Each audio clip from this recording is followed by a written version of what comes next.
Measi Academy of Architecture was established in the year 1999 as a standalone institution imparting architectural education under the auspices of the Measi Trust.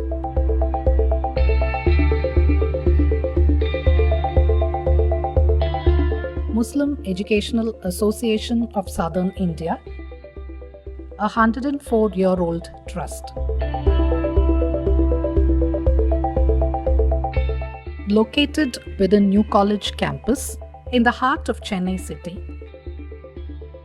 the Academy has the approval of the Council of Architecture and is affiliated to Anna University, Chennai.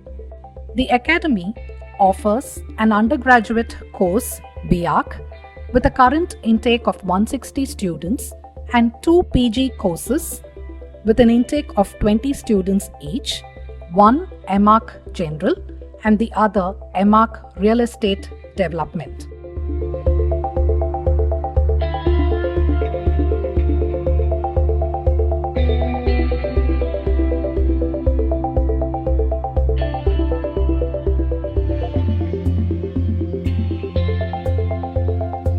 As part of the core faculty, the Academy has 3 former deans from the Architecture School at Anna University and senior practicing professionals as design chairs.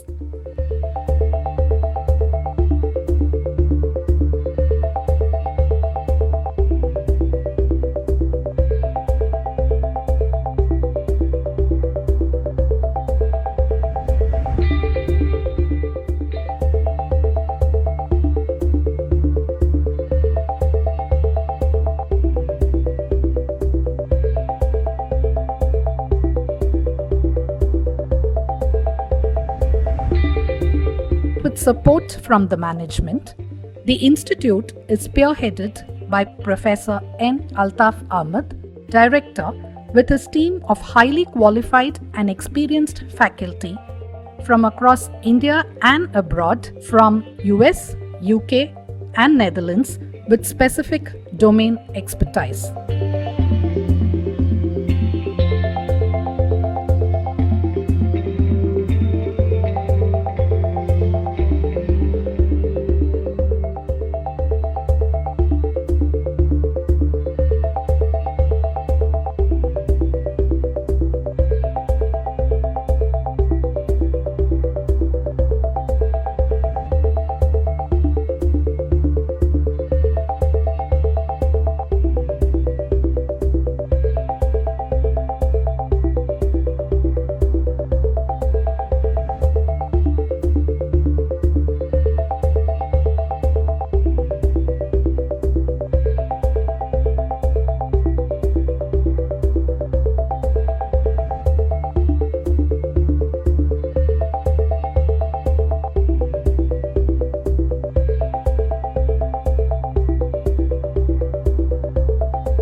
The Institute has a Memorandum of Understanding with Westminster University, UK and has collaborated on the Latitude project with several premier institutions abroad from Maldives, Colombia, and Italy, to name a few.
welcome to one and all. Let us start this occasion seeking blessings from the Almighty. We will now begin with the Kirat. أعوذ بالله من الشيطان الرجيم بسم الله الرحمن الرحيم الحمد لله رب العالمين الرحمن الرحيم مالك يوم الدين إياك نعبد وإياك نستعين اهدنا الصراط المستقيم صراط الذين أنعمت عليهم غير المغضوب عليهم ولا الضالين.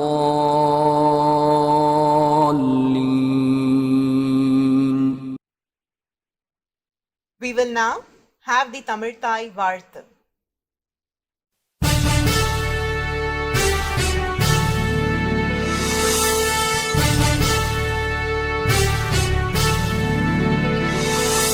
நீராறும் கடலுடுத்த நிலமடந்தை கெழிலொழுகும்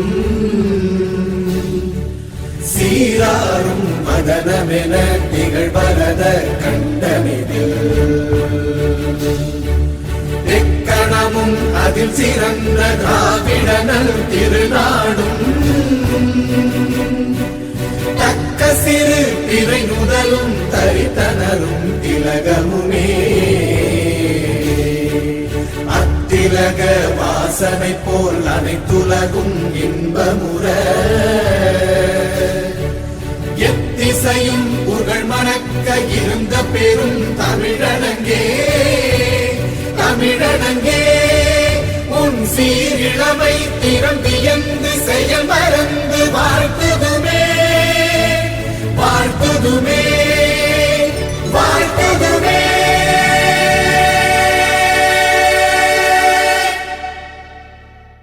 A very good morning to all the students, parents, and all the respected dignitaries.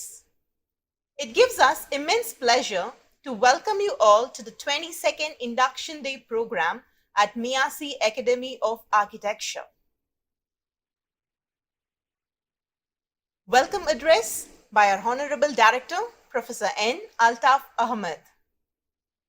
Professor N. Altaf Ahmed, Founder, Director of Measi Academy of Architecture and erstwhile Professor at Anna University.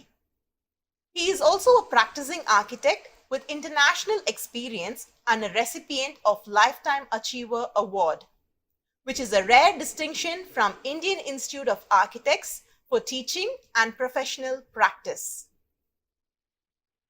We invite our respected Director, Professor N. Altaf Ahmed, whose inspiration and vision is guiding us to greater heights to deliver the welcome address. Assalamu alaikum warahmatullahi wabarakatuh. I'm extremely happy to welcome you to Measi Academy of Architecture, where you're going to spend very important 5 years of your life.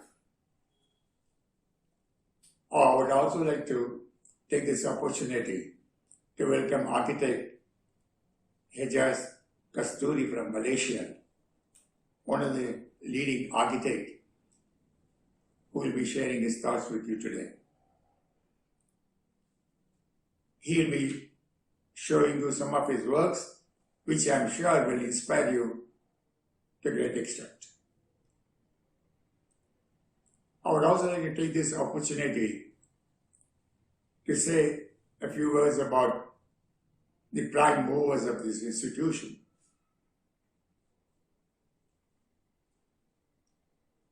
We have Janab Muhammad Abdul Ali Azamja, the Prince of Akkar, who is our president. He is ably supported by Janab P. Rafiq Ahmed Saab, who is the Honorary Secretary, and also Janab Ilyas sir, who is our treasurer. It is their guidance and support which has helped us to reach to the heights which we have reached today as a premier institution, one of the premier institutions in the country. I would like to take this opportunity to congratulate you for having chosen architecture as your career and profession. It is a very interesting area where you get a wonderful opportunity to develop your creative thinking. It is not only the creative thinking, but you'll also try to blend it with the technological developments that is happening today.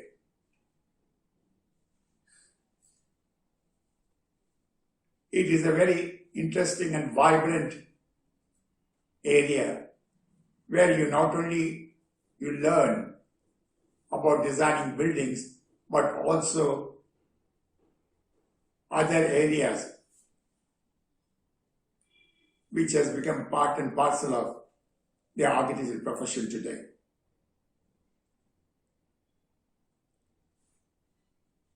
Architecture today, I should say the other way, a student of architecture, what you should do is look into the past, understand the present, and anticipate the future and develop his thoughts. Architecture of any period reflects the socio, cultural, and economic development of that particular period. So it is just not the building. It tells you so many other things. It tells you what happened in that particular period of time. You be it a pyramid, or the Taj Mahal, or Burj Khalifa, the tallest building in the world today in Dubai, tells you a story, gives you an idea as to what happens when it was constructed. It tells you about the attitude of the society. It tells you about the availability of materials. It tells you about building technology that is available at that particular period of time. It is a very interesting course where we teach you not only how to design a building, but we also teach you subjects like structures, air conditioning, lighting, acoustics, plumbing, town and city planning, climatology, and many more. So, learning architecture has become a package which includes all these factors, so that when you go out of the institution as an architect, you are aware as to what is expected out of you or what you should be concerned about. Architecture does not confine to one building today, it's gone beyond that. Multiple buildings. The architect is involved in city planning, neighborhood planning. So when you interact at that level, you become conscious about the society, the changes that takes place in the society, culturally and economically, and then you try to adapt all this into your design. You cannot look at architecture in isolation. You should be concerned about not only providing space, but also the impact of this space on a larger area. Anyway, I won't want to get into those details at this point of time, except that I want to reassure you that you have made a right decision. And I also like to congratulate your parents for guiding and encouraging you to take architecture as your profession. You will find it a little different from what you have gone through earlier in your school days. Here, more than teaching, we will help you to learn.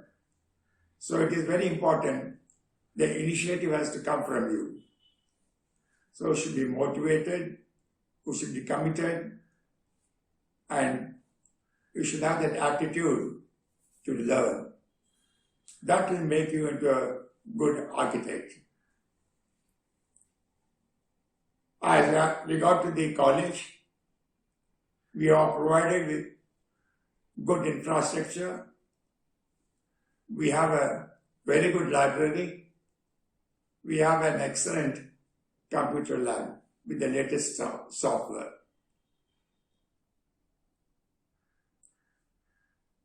We have a management which does not hesitate to provide the best to help us to provide quality education.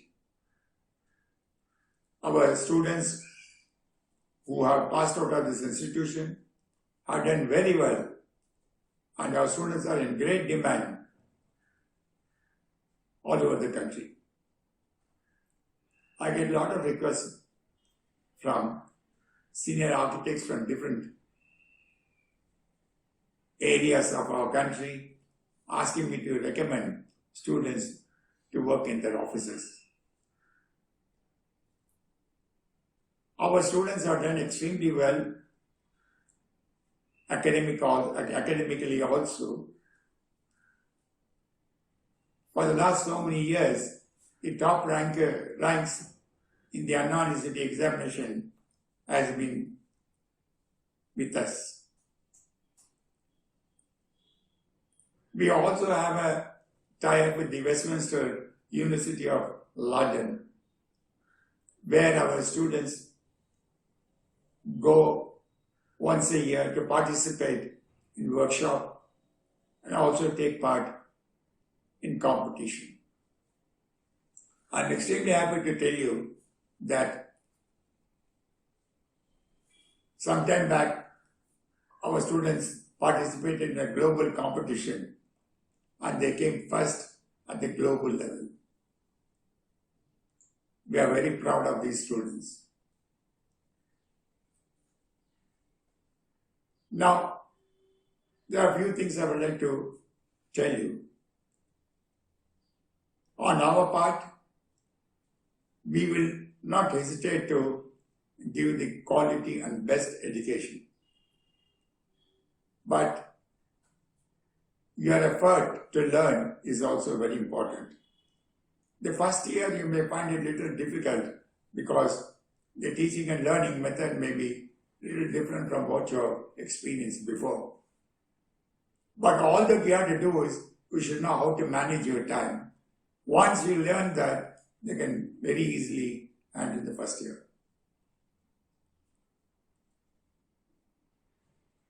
The most important thing is the discipline.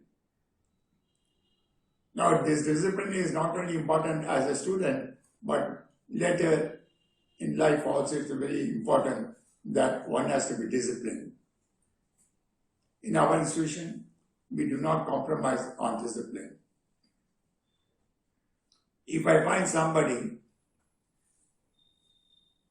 who violates the norm, I will not hesitate to remove the student same day. Point two, you should be very regular to classes. Not only regular, you should come on time.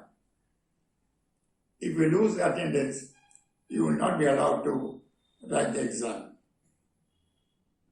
Keep this in the mind. Third, I would also request you to be properly dressed when you come to the college. We don't insist on any particular style or type of dress, but all that we request you is to be properly dressed. You can be one thing I can assure you is there is no such thing as ragging in our institution. Or you will not be afraid, you will not feel bad about anything. Should there be any problem, please walk into my room and tell me what is going on. We are there to help you. I also request the parents to be in touch with the faculty members to know how their wards are doing in the college.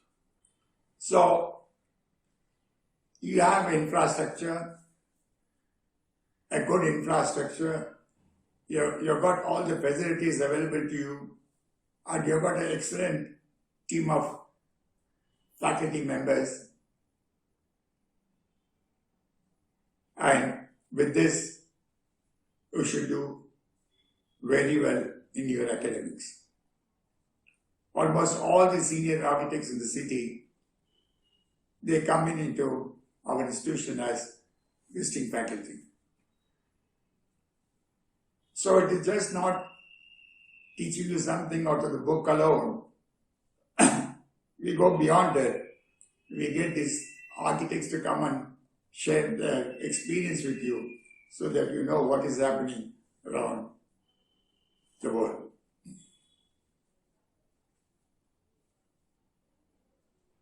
I won't want to take much of your time. I only want to reassure you once again, you have chosen a good career and good institution, and I'm sure you'll enjoy doing your architecture in the next 5 years. I wish you all the best, and I'm sure you'll enjoy the next 5 years. Thank you. Thank you, sir, for the welcome address. Inaugural address by our Honorable Chairman, His Highness Nawab Muhammad Abdul Ali Azim Jah, Prince of Arcot, Chairman, Measi Trust, Chennai. Born in the Royal House of Arcot, His Highness Nawab Muhammad Abdul Ali Azim Jah is the eldest son of His Highness late Nawab Ghulam Muhammad Abdul Qadir Azim Jah, the then Prince of Arcot. The Nawab, who is very active in social and public life, is a well-known peace activist and is involved in many social, cultural, educational and religious organizations. He is also the chairman of Muslim Educational Association of Southern India. We invite our Honorable Chairman, His Highness Nawab Muhammad Abdul Ali Azim Jah, Prince of Arcot, to give the inaugural address. Assalamu alaikum wa rahmatullahi wa barakatuh. Our respected Honorary Secretary, Janab T. Rafiq Ahmed Sahab, another respected Treasurer, Janab Ilyas Said Sahab, our great asset to the Measi Academy of Architecture, Professor Altaf Ahmed Sahab, the Director of the Academy, dear brothers and sisters. Today is a very good happy occasion of induction of new students in our Measi Academy of Architecture who will be joining to study architecture. I greet all students. I greet the parents and guardians of their children for having admitted their children in Measi Academy of Architecture, by the grace of God, one of the best institutions in India and one of the leading top institutions in Tamil Nadu. And it is a very popular name, Measi Academy of Architecture. We have a good faculty members who will be totally dedicated to their service to teach the students. My request to my dear students, the new students who have joined, to pay more attention to your studies. Architecture is a very fine line of education, and inshallah you will be one of the top architects, not only in India, you should also be internationally. Yes, this is a moment of pride for you, no doubt, my dear students. Some of you might have felt excited, some of you would have felt scared for having joined this line of studies. I'm sure it will be a very easy task for you to complete your course and become a great leaders in the field of architecture.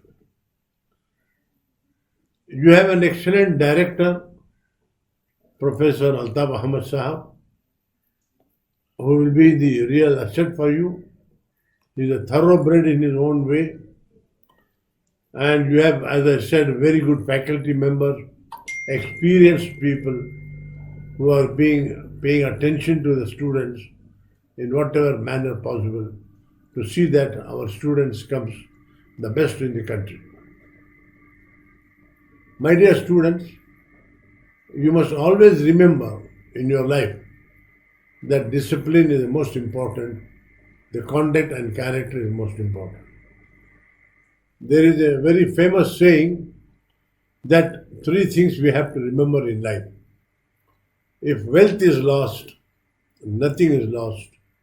If health is lost, something is lost. If character is lost, everything is lost.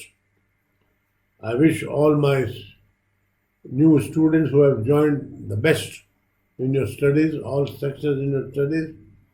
And as our T. Rafiq Ahmad Sahab, Honorary Secretary, had mentioned certain good points, you must remember that always. Please serve the nation, serve the society. And please respect your parents and teachers at every stage, so that tomorrow your children, your friends, your well-wishers will respect you. With these words, I once again wish you all happiness and success in your studies. Be one of the best students in the country and do good designing of structures. You see, in foreign countries, you see beautiful structures. So why not in India? Why not in Chennai? See that good structures, good buildings comes up, and the name and fame of our Measi will fly high. With these words, I say once again, congratulations to all of you and wish you all the best. Thank you. Thank you, sir. Motivational address by Honorable Secretary Janab T. Rafiq Ahmad Sahib. Janab T. Rafiq Ahmad Sahib, Managing Trustee of the T. Abdul Wahid Charitable Foundation, the social arm of T. Abdul Wahid Group of Industries, which promotes women's education and employment. He is a member of Executive Council for Justice Bashir Ahmed Saeed College for Women, formerly SIET College. He is also the president of the Anjuman-e-Imayat-e-Islam. He is also the secretary of Muslim Educational Association of Southern India. We request our Honorable Secretary, Janab T. Rafiq Ahmad Sahib, to deliver his motivational address. Respected President Nawab Muhammad Abdul Ali Azim Jah, the Prince of Arcot, Honorary Treasurer Janab Ilyas Seth Sahib, the Director of Academy, Professor E. Altaf Ahmad Sahib, all the faculty members, and my dear students. Assalamu alaikum rahmatullahi barakatuhu, and a greetings from the Measi Academy of Architecture. Today is your first day for you in this academy. I first of all would like to congratulate you for having been selected as a student of this prestigious institution, the Measi Academy of Architecture. You have been selected based on your merit. That you have to keep it in mind, because during the selection, the criteria what we have taken is the top meritorious students. Hence, you all have been selected based on a merit.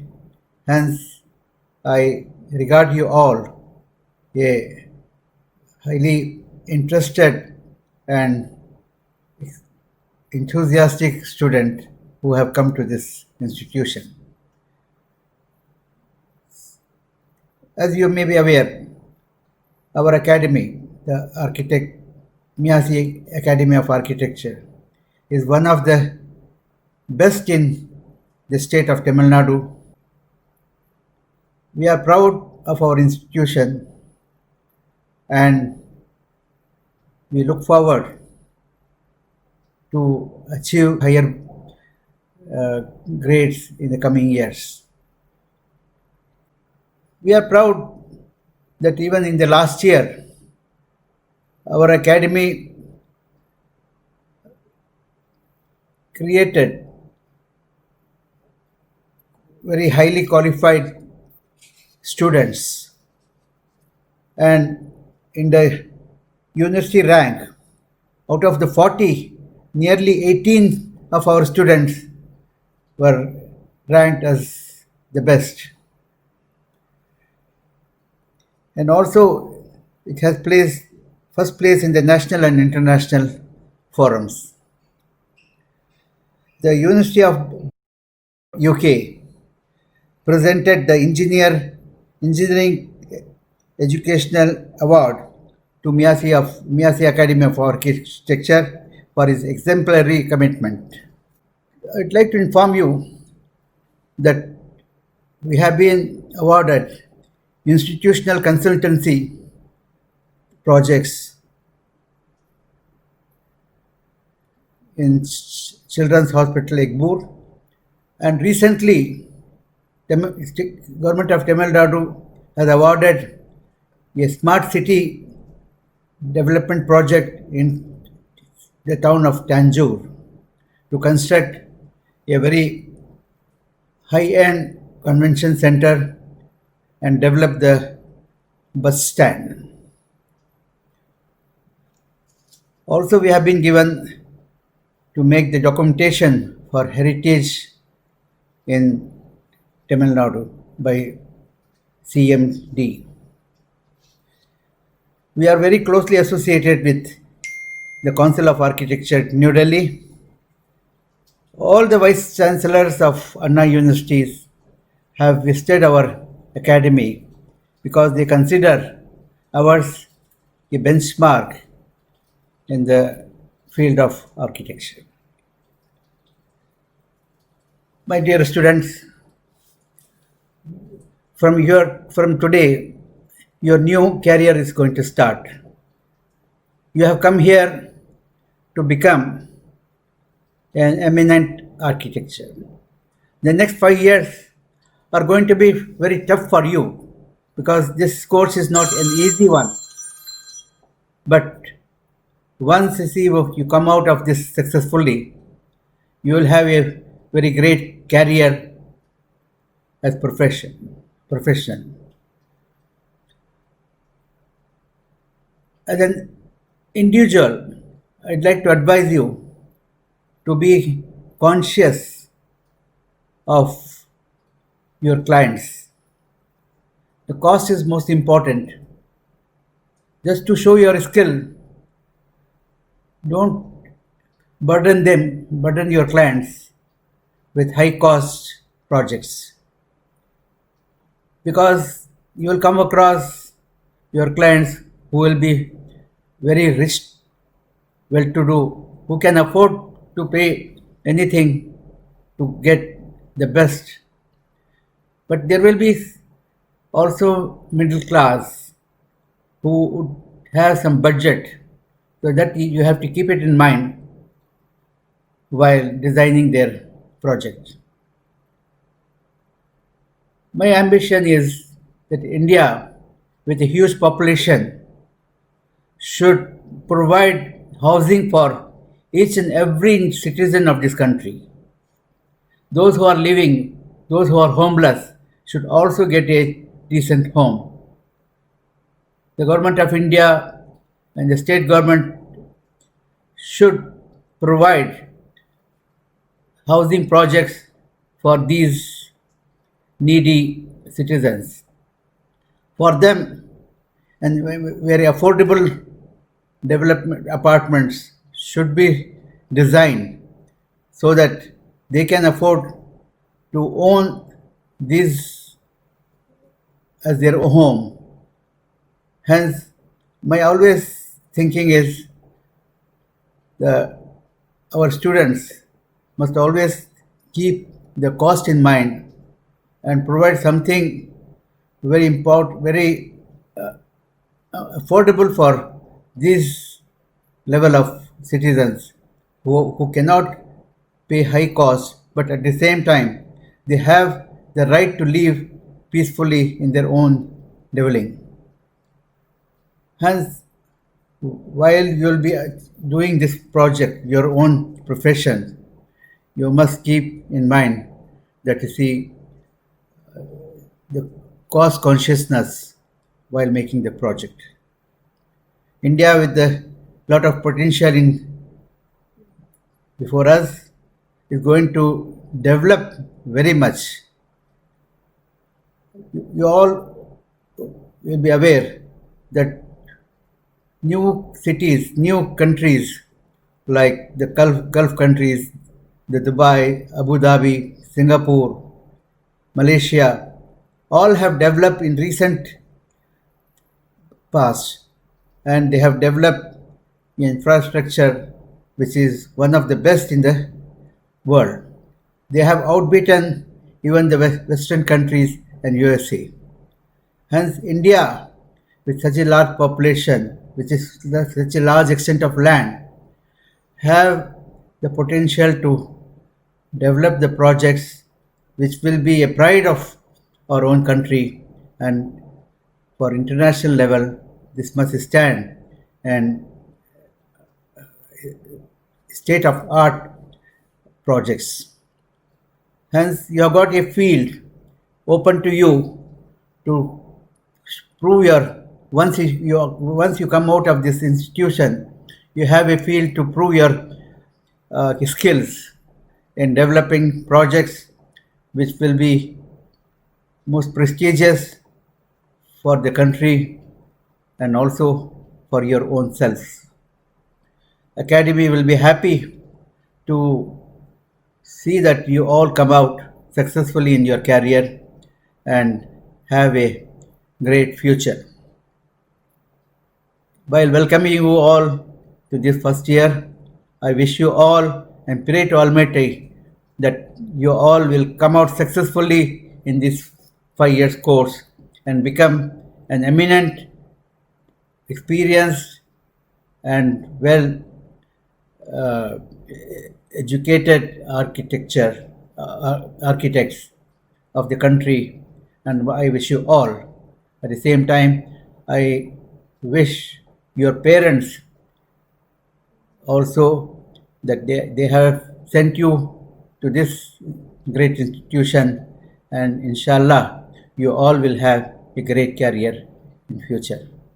With these few words, I once again welcome you. At the same time, I don't want to forget the faculty members who are going to be with you in the next 5 years. They are very dedicated, experienced and enthusiastic members who want to impart their knowledge to you so that you become something valuable for the nation. So I wish you all the best. Jai Hind. Thank you. Thank you, sir, for the highly motivating talk. Inspirational address by Honorable Treasurer Janab Ilyas Seth Sahib. Janab E. Ilyas Seth is the Managing Director of Alsa Marine and Harvests Limited and also the Secretary General for Seafood Exporters Association of India since 2005. He has over 30 years of experience in the fields of commercial transport, leather and seafood. Currently, he is the Treasurer of Muslim Educational Association of Southern India and actively involved in various other educational and social organizations as well. He is a chartered accountant by qualification. We request our Honorable Treasurer, Janab Ilyas Seth Sahib, to deliver his inspirational address. أعوذ بالله من الشيطان الرجيم بسم الله الرحمن الرحيم. My dear young friends who are all gathered here to take up a very exciting career for your future. You all have just got out of school and entering the most prestigious Institute of Architecture, the Measi Academy of Architecture. Not only in Chennai. Chennai is supposed to be the best, in Tamil Nadu too, and of course one of the top 3 or 4 in the whole of India. Well, first and foremost, Assalamu alaikum and good morning to all of you. Well, it is a matter of great, I think you people are very lucky to get in this kind of institute. I think you should have had a bit of that feel when you all were interviewed by not only the board of directors, by the director of Measi Academy of Architecture, Dr. Altaf, who is perhaps the best person to interview in the field of architecture anywhere in India. I can for sure, I'm myself a professional, though I'm in a different field. I can definitely vouch for that, and because I've been seeing him for a number of years, and I've seen the number of architects he has turned out year after year after year, and how many architects today are so grateful to him for having guided them in their careers. He is no doubt a master architect. Not only that, and he also, I think, has brought up such a good team in the Measi Academy of Architecture. Again, I would say that you will not be able to see such a team, such a professional team, who will be imparting to you the best in this field. Again, anywhere in India, I think that you can challenge to any of your colleagues in any other place. That is why the openings in Measi Academy of Architecture are so much sought after, not only by students, but also by other architects to teach in Measi Academy of Architecture. So you will find here, during the course of your learning over these next 5 years, that this training that's going to be given to you, the teaching that will be going to impart to you, will be the best, and it will be so open-ended, and so much of interaction in a very friendly, also in a very disciplined manner, that you'll all learn a lot. A lot depends on you, on how you get the best out of the best institute. So I think even your parents must have made a lot of efforts in trying to get you into this institution. Of course, almost all of it is on merit. Okay. Of course, ours is a minority institution. We give preference to minorities in the management quota. but we take all communities got an entry to this prestigious institute, and they'll all be treated in the same manner, in an equal manner, because the parent organization of Measi Academy of Architecture, that is Measi, Muslim Education Association of South India, which runs the new college, which runs Measi Academy of Architecture, which has Measi Institute of Management, Measi Institute of Technology, and a school is also run by the same group. So the motto of Measi is to impart good education with good teachers. And the leader amongst all these institutions, by example, is Measi Academy of Architecture. So my dear young friends, you have such an exciting 5-year period ahead of you.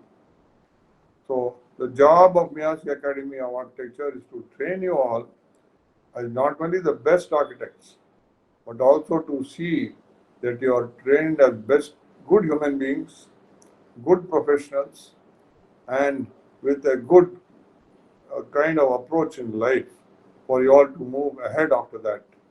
The same Academy of Architecture also has got a post-graduation in architecture. It has got a Master of Architecture courses also, which is for another 2 years, which many of these who have come out of this college and also from other colleges have taken advantage of. So, so much so, what you also will be really having access to is practical experience. Okay, you will be all proud to know that you have joined an institute which has been recognized by the government of Tamil Nadu for calling the institute and then asking them to execute some of the work of the smart cities, which are the dream cities of tomorrow. Some of the work in those smart cities, as the government, Tamil Nadu government thought it fit to allot to call and give that work to the Measi Academy of Architecture. Now that prestigious thing has come to this institute. There will be others which will follow.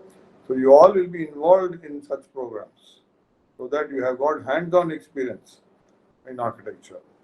So this is the kind of movement. We also have got linked with foreign universities for some program, which your predecessors have gone there, participated, and also got accolades and awards for the same.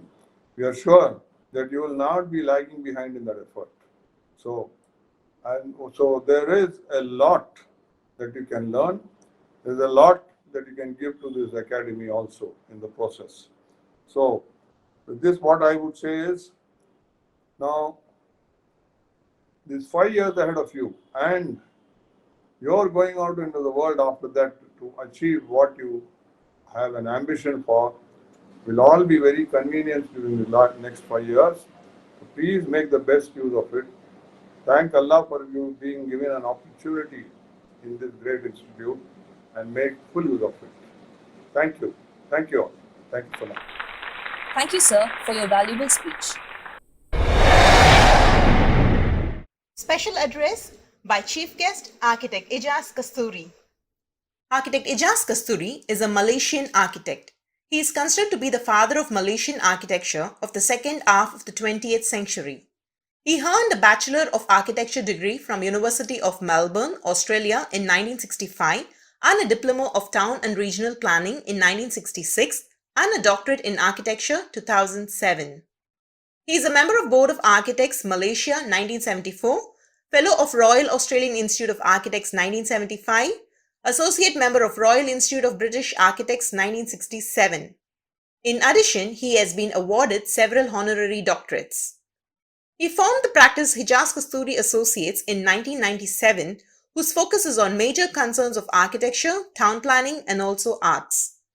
His buildings manifest modern, postmodern, and deconstructivist styles. Menara Maybank, Tabung Haji, Putrajaya Convention Centre, 4G11 Tower in Putrajaya, and Pavilion for Milan Expo 2015 are some of his significant projects.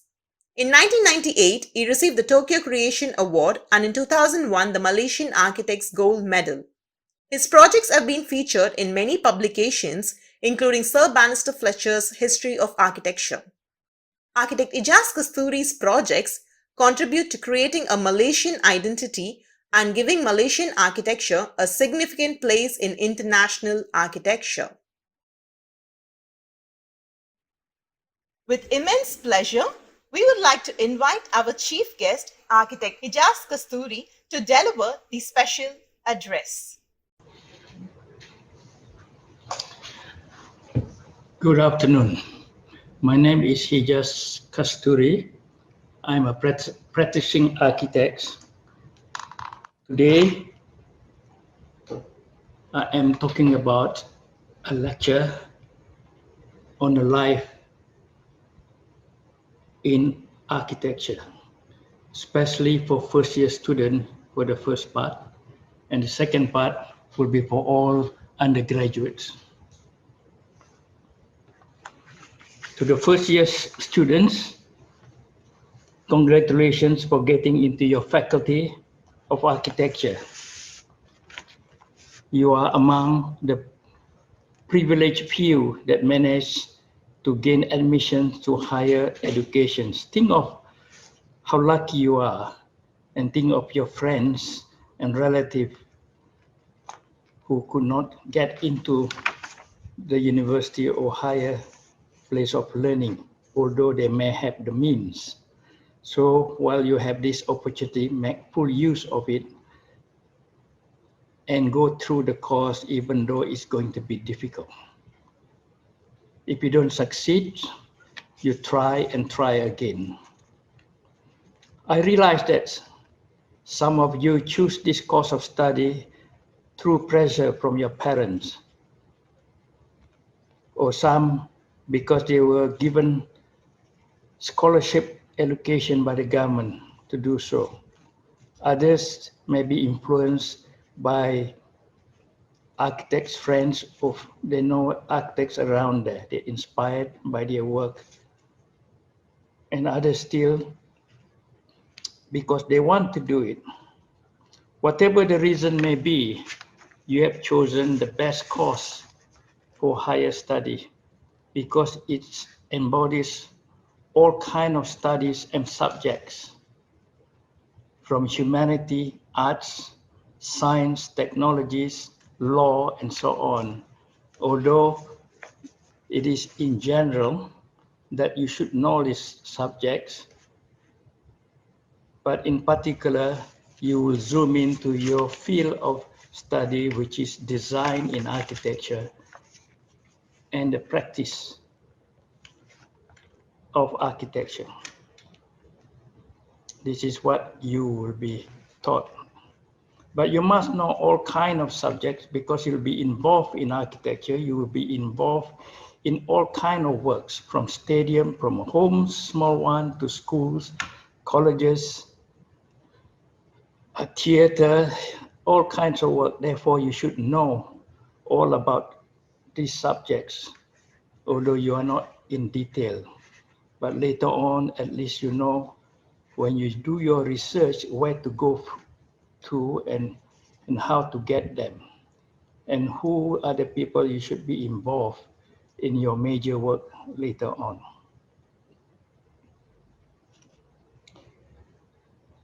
This is a course that takes a long time, as long as 5 years. And even so, you cannot cover all the fields of studies that is needed to have a wholesome education.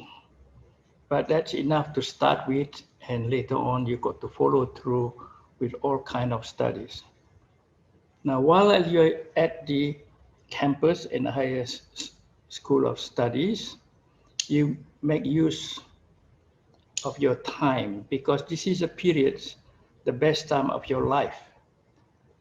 And later on, you will never get the liberalism, the freedoms of thoughts and doing things in your life. So make use of it. But at the same time, try to participate in all kinds of what the university or college life can give you, just not your work. That's not enough. You've got to open up. You've got to have learn how to get social skill, how to debate, how to listen to other people and get opinion of other people, and studies all around in that way. In particular, you must have some kind of quality in architecture. First of all, of course, your interest in architecture.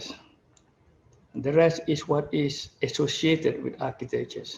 As I said before, a lot of subjects entail in doing architecture. But the most important thing is you must have the stamina to work hard and at long hours, because architecture requires that kind of quality. Of course, at the university, you go through the learning process. The first one is, of course, the formal knowledge that be given by your lecturers or your tutors. But it doesn't stop from there. There is only a prerequisite knowledge that required in your syllabus to pass on and getting your degree.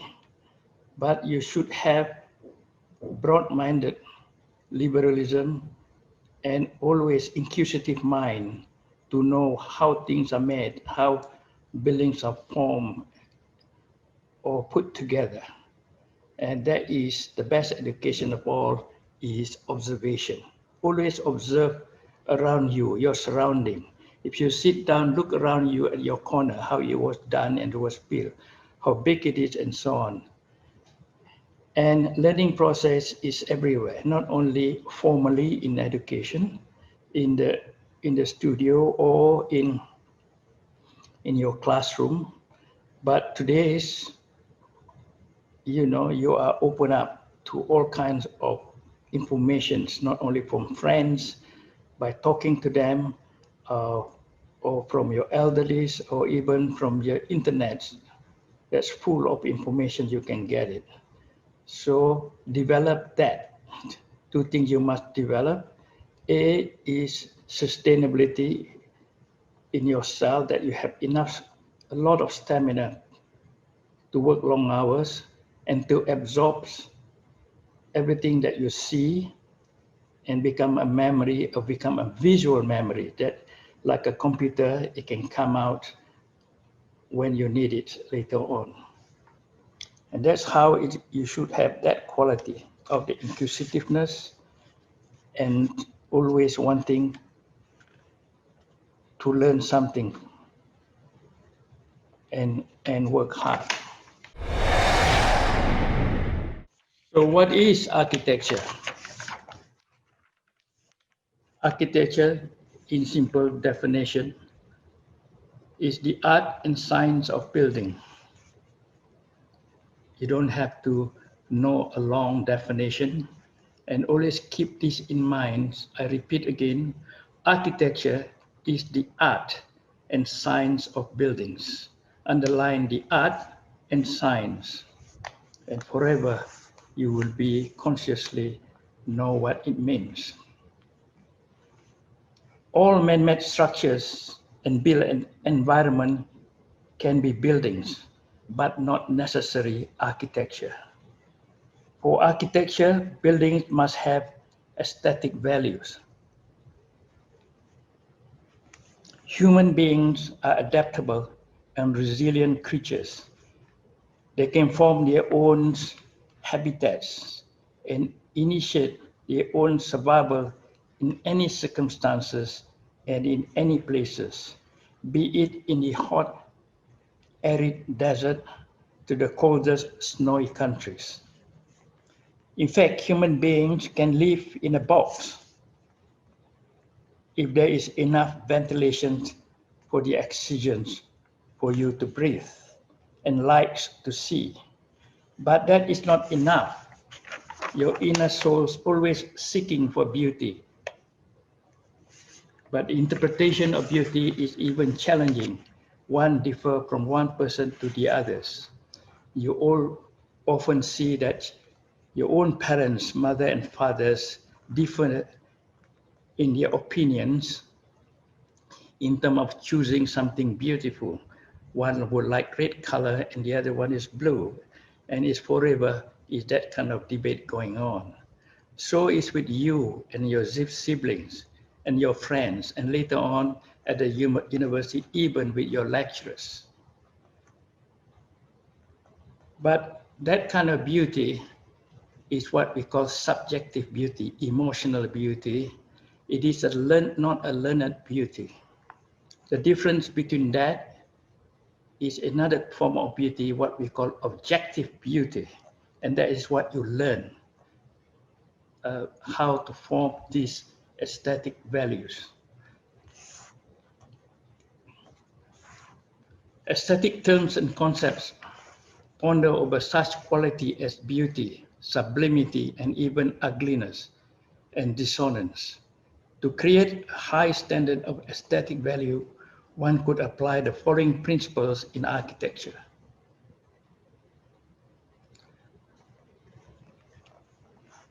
In different periods of time and different countries and different cultures, interpret their beauties in their own ways. Sometimes in some countries, women with long necks, for example, or lips, hanging lips, or earlobes are beautiful. In some countries, they think that bulbous female is beautiful. So it's cultural value. So you can always argue in that point. We got to come into a system that everyone at least agree on certain concepts of what is beautiful. And this is why the universe concepts of beauty has been designed through a learned process from centuries ago, from the time of the philosophers, Aristotle, Socrates, and so on. They were talking about beauties even until today. But along the way, somehow or other, in terms of learning of beauty, we have a certain concept and put forward as the grammar of design. It is like language, you have grammar so that you can make other people understand. The same thing with design is the visual communications. So you must have a grammar, otherwise people could not understand and they will always have a different opinions all the time. So this is how the grammar of design is come about. It is about proportion, solid and void, scale, lines, light and shadow, textures and granularity, balance and symmetry, patterns and geometry, and color. Let me briefly explain one by one in detail. Probably your professors or tutors will expand these notions in a more balanced form. What is a proportion? Is a proportion we always involve human being. If it is too big, the proportion it becomes too big. Everything got to have human scale, so to speak. Even the object or the building is big. And in this example, I show you on the right, on the left hand corner is my house. It is a big house, but how to make it smaller is interesting as well, is to bring the scale down into a human height. And this is how you bring it, the proportion, always related to nature and human being. The same thing with the great architects of Frank Lloyd Wright. That proportions of the cantilever balconies, for example, is not that big, but it's horizontal. And then it is engulfing or it is within nature. So this is a subject of proportion. A lot of study has been given, and in terms of proportion, there's a golden rule, and every kind of rule people have devised on that. Second is solid and void. And this is an essential thing to have 3 dimension. You must have that solidity and voids. And sometimes building reflect this. For example, this building, otherwise it will be very stark and so on. But because of the void and solid, you know, and in the geometric form, it becomes interesting. This is the solidness is to bring in lights. Not only that, is for people inside it to look out. But in some kind of building, you don't have to have windows and so on to get lights. In that case, you got to devise another ways how to do it, like on the left-hand side of the building, just open it up to get interesting to go in. Otherwise, it becomes so dull, it becomes domineering, it becomes bulky. And then it is not aesthetically pleasing. Next one is about scale. Everything is about scale, and the scale is always about human being. An ordinary door, of course, the human scale, if you put your hands as you go through a door, you will reach the head of the door, what you call is the head of the door. And if you put your arm to your hips, you know, you can pass through the width of the door. That's about the scale that been used repeatedly to bring it human scale. If the building is big, you got to break it up, for example, so that it is bringing back into human scale. On the left-hand side is a famous building. It is a huge building, the requirement is so big. And yet, because it brought up into the scale below it of human height, from floor to ceiling, everything seemed to be fitted into human scale. Lines plays important part, as we all know. Straight lines give you that steadiness, strength, and so on. Horizontal line is almost going in, you know, something into the earth and so on. And curved line is dynamic line. It shows the flows. And it is how you use lines in buildings, not only in design, in buildings, but also in visual arts. They show the same form for their aesthetic reasons. And the left one, you can see the horizontal lines. That is in a way, the basic thing is about lines. And on the right one is Tabung Haji in Kuala Lumpur is emphasizing vertical lines. Light and shadows play an important part. It is light and shadows that give the solidity of the buildings. Otherwise, it has nothing except a block or just a mess. And lights also bring in structures is very acceptable. You need the lights, and you can see on the right example, the lights thrown in. It's not necessary to be a regular opening. It can be interesting as an abstract art in this case, with windows smaller and bigger and become exciting in that way. It is a play of lights. And the play of lights on the left, it gives you the strength, and it tell you what is the roof looks like. And it gives the feeling of solidity. Texture and granularity, it means that the building has some rough surface or smooth surface. There are many reasons for that, of course. With the rough surface, the light, when the light hits the wall, it dissipates. It doesn't give you that kind of reflection that can be of glaring. If you have a smooth surface, it will give you glaringness, although the color can absorb it.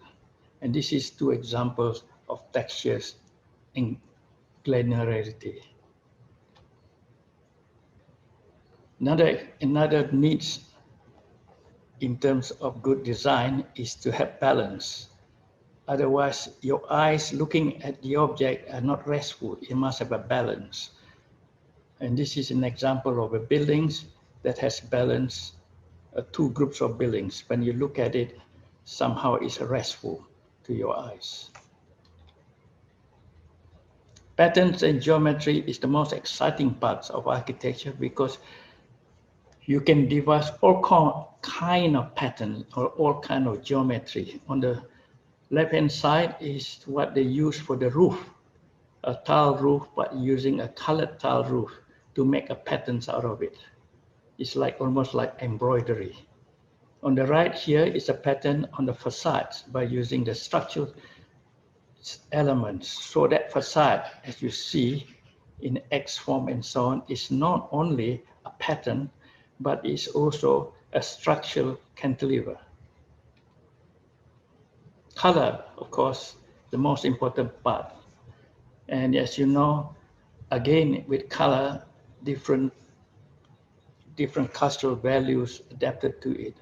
But color can also absorb light, and it can make a building bigger or smaller. If you go into a room with a dark color, you feel that the room is smaller because those color is going nearer to you. Whereas if it is light color, it dissipates more or less if the room becomes bigger. So is the externally, it will be the same. But color is most important because it has kind of not only national kind of adaptation or adoption, but it also has cultural value. For example, on the left, in India, people love to have all kinds of color. This is because in a way of the hot country, most hot countries, people use hot color, whether it's in Brazil, in South America, their choice of colors are very bright. But whereas in cold climate country, like in Europe or even China, they use subdued color, very subdued color, very tonal kind of color. This is culture, but certainly color, you use it for many reasons, to excite you, to bring the form nearer to you or further from you, and to give an excitement as well. So this is the end of my first part, and I shall continue for the second part. Thank you, sir, for your inspiring words. Address by Dean Professor Dr. A.N. Sachidanandan. Our Dean, Professor Dr. A.N. Sachidanandan, will share his views on the academic strength and laurels of our college. Freshers and parents, welcome to Measi. I am reminded about the Tamil verse.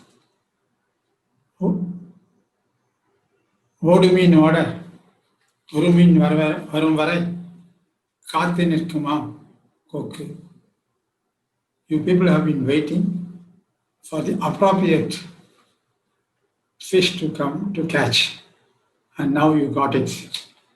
But at the same time, it is for us to introduce you, what is Measi all about from our experience, from our point of view. Any institution to thrive should have a good management, good leader, and we find Measi is having an aggressive management by stalwarts in their own selected fields, and they provide unstinted cooperation and support for the growth. Second, the director of the school is a founder director who has left most of his time for Measi Institute, Academy of Architecture, along with his erstwhile colleague and a senior professor of recent origin. They sit together and prepare a calendar for growth. Mere education does not make a person a total person. We like to have a strong educational base and a very good and confident decision-making power, which is essential for architectural designing. Having said that, we thought our students should get exposed to this sort of a style of functioning in the design studios. And along with our 60 staff members at various times, parts of the time, we bring in as many as 30 architects, senior architects practicing in Chennai and elsewhere to support us wholeheartedly in the design, thesis reviews, and the dissertation. We have 2 master's degree programs in architecture. It is not just a master's degree, but then the correlation between master's degree and the undergraduate teaching brings in a lot of advantages for the undergraduates. When the senior faculty go teach PG, come back to the UG, they bring in the ethos of the architectural thinking at the higher level and infuse it into the bloods of the juniors. Thereby, they start looking for higher things and also trying to do some research on whatever theme they have as a design at that particular point of time in their studios. In theory classes, we insist people discuss with the senior faculty before they form the design, theory lesson plans, and after that they modify it, they tune it, and finally only they go for taking classes. And they are always being mentored because immediately the mentors can improve upon the output of these staff members who are just taken up teaching. So this is another innovation that we have made. Then about the participation in events elsewhere. We have inked a memorandum of understanding between Westminster University, London, wherein 2 years back and a year before, we had sent teams of students, 15 and 18 respectively, along with 2 staff members, to participate in international competition on ground at University of Westminster. And in the first time, they won first and second prize in fabricating the design that has made into an architectural ensemble. And the second time also, they won third and overall best prize out of the 20 or 30 international institutions which participated in that.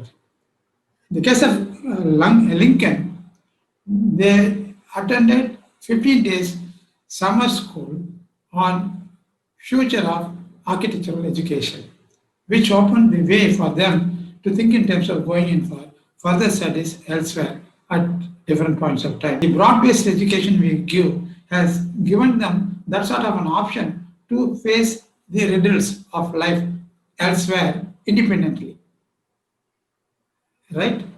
So then we get into the conventions, seminars, summer courses, and visit to works. Visit to work is one thing which is staunchly made compulsory by our institution for even every theory subjects wherever it is necessary.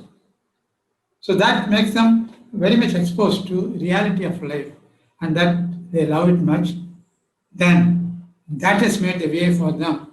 When they go apply for apprenticeship training, they see the label, then immediately they are called for an interview based on their portfolio. Most of the times, 99% of the times, they are given precedence over others from many other schools.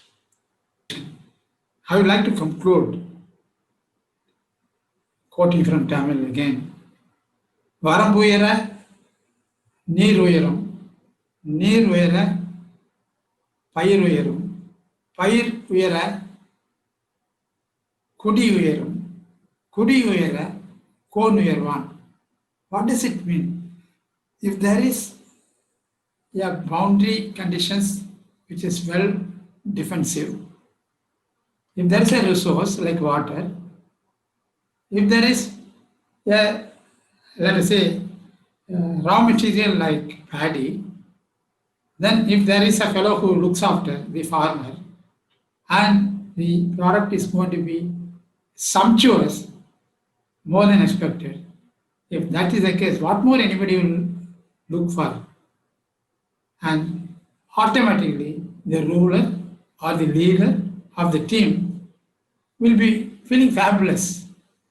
Hopefully, this fabulous feeling which we have been having all these years, you will continue to take the mantle, take it to further heights, and feel proud of, improve yourself, benefit yourself, and finally, okay, do some part of its benefit to Measi's name. With this, I congratulate you fellows again. Thank you. Thank you, sir. Address by HOD Professor S. Keshavalu. We request our Head of Department, Professor S. Keshavalu, to address the students and invitees on discipline and student welfare of our college. Welcome to 22nd Induction Day. This is 22nd Induction Day program. There has been a phenomenal growth of this institution since 1999 in terms of faculty strength, facilities, and student intake. Student intake has increased from 15 to 160 per batch, faculty from 5 to 71 full-time, apart from host of part-time faculty, infrastructure from modest building to a 3-storied front block, rear block, and annex with a state-of-the-art CAD lab, auditorium, and library. You would have seen all this in the video. The strength of this institution lies with academically strong faculty and dedicated students. You are joining this institution after a tough competition to add to the standard, credibility, strength, and reputation of this college. From school education, you are entering into professional education. That requires maturity of mind and attitude to learn. All of you have gone through NATA examination, and therefore you have the aptitude to study architecture. Unlike your school education program, you are not going to have only classroom lectures. There will be seminars, workshops, case studies, visit to worksite, participating in national and international competitions, interaction with faculty, peers, spending time in library and educational tours. Learning takes place in all these forms. You have the freedom of choosing professional electives, web-based courses during your 5 years of study. The course details will be dealt with by the principal. Our students have been scoring top ranks in the Anna University examinations consistently for the last few years. They have also won prizes in international competitions held in Westminster University, London for 3 years continuously. At Measi Academy of Architecture, we are insisting on strict discipline. Because of that, many parents are admitting their girls here, and now we have close to 350 girls studying. You should follow strict code of conduct. All of you must be present at the college at least 10 minutes before the starting time. Follow a decent dress code. Wear mask. Follow social distancing norms inside the college also. And use hand sanitizers that are kept near the front door. We also have thermal scanners to check temperature. No student can go out during college hours. You will be assessed by continuous internal assessment and end examination in each subject. Your performance will be monitored continuously and progress reports sent to your parents. We also have meeting with parents to inform the progress. We will get your feedback in class committee meetings. There is no ragging taking place in our institution. However, we have a strict vigil on ragging and follow UGC guidelines on this. We have formed an anti-ragging squad consisting of senior faculty. I'll read out the names. They are Engineer Leo Lawrence, Associate Professor; Engineer S. Nitya, Associate Professor; Architect D. Tashin Basha, Associate Professor; Engineer G. Tanigevelan, Assistant Professor; Mr. P. Balaji, Assistant Professor. You can report to them without any hesitation if there is any such incident. Many of our students continue to do their PG program in India, UK, USA, Italy, Germany, Australia, Singapore, and also work in firms abroad. Some of these alumni will be speaking to you later today about the study here and share their experiences abroad. With these few words, let me wish all of you a good learning experience in the next 5 years and set higher standards surpassing your seniors. Thank you, sir. Address by Principal Professor Dr. Monsing D. Devdas. Our Principal Professor Dr. Monsing D. Devdas will speak on the university regulations. A warm welcome to all of you. At the outset, I would like to join with others to congratulate all the students who have consciously chosen architecture as a professional course for the career. Today marks a significant milestone in your life's journey.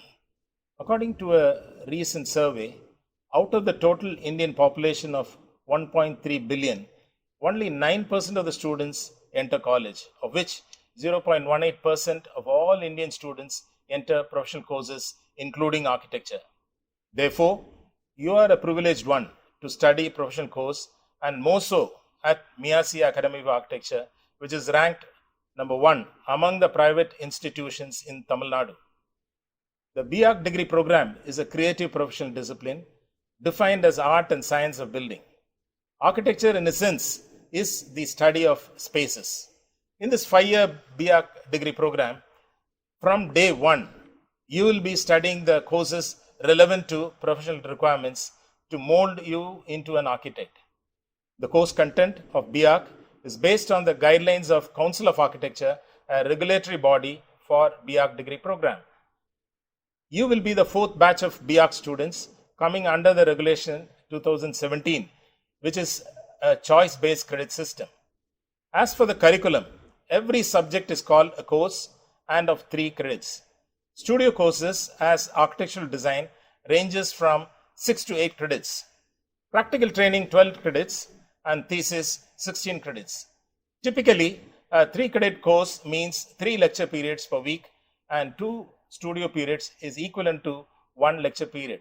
There are broadly 4 types of courses: theory courses, which includes history of architecture, mechanics of structures, theory of architecture, landscape design, urban design, professional practice and ethics, etc. Elective courses starts from 5th semester to and ends in 10th semester. Theory cum studio courses like architectural drawing, building materials and construction, climate and built environment, computer aided visualization, building services, etc. Studio courses are basic design, art studio, architectural design, etc. Besides practical training at 9th semester and thesis at 10th semester. A total of 210 credits one has to earn in 5 years to get B.Arch degree. Some of the salient features of Regulation 2017 for information of first year students: ideally 100% attendance is required, a minimum of 75% overall attendance is required cumulatively. There will be 2 compulsory educational tours, one at 3rd semester for rural study and the other at 8th semester. Apart from the above, other course related local site visits will be there. Value added courses. A student can optionally undergo value added courses of 1 or 2 credits over and above the credit requirements of 210. Online courses. Students are permitted 1 online course of 3 credits with the approval of university. Regarding the evaluation system, for theory and elective courses, internal 20% weightage, end semester exam 80%, theory cum studio internal 40%, end semester 60%, studio courses internal 60%, YOC 40%, practical training internal 50%, YOC 50%. A minimum of 50% is required for a pass, which includes internal and end semester examination or YOC. Unlike in school, the students will be graded based on the performance.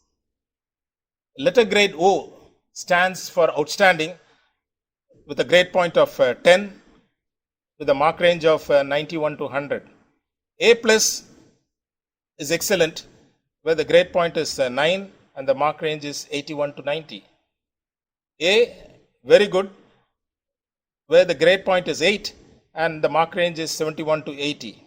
B plus is good where the grade point is 7 and the mark range is 61 to 70.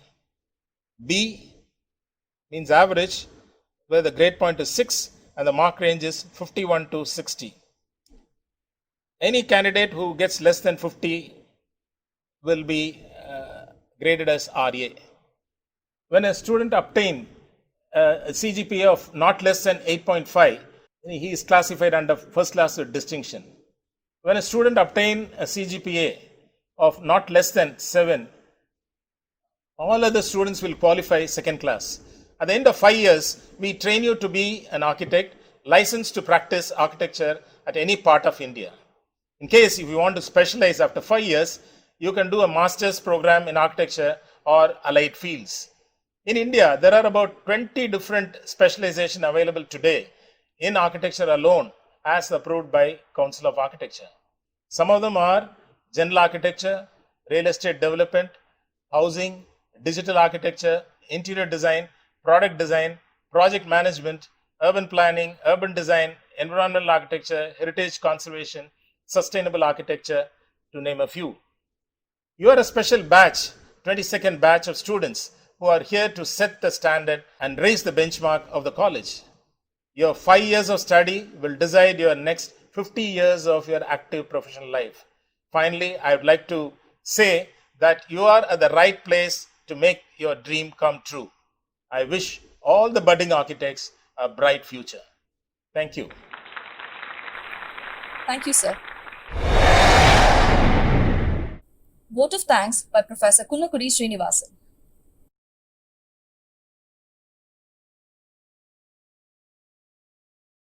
Our institution has been excelling year after year with a quality education and confidence establishment. For making this dream coming true, our trustees have contributed lots and lots of their energy and guiding mission all these successful years. Here I take this opportunity to propose a vote of thanks who all made this particular function a gala success. Honorable dignitaries, most valued and distinguished guests, aspiring architect students and parents, current students, faculty members, staff, ladies and gentlemen, my greetings to one and all.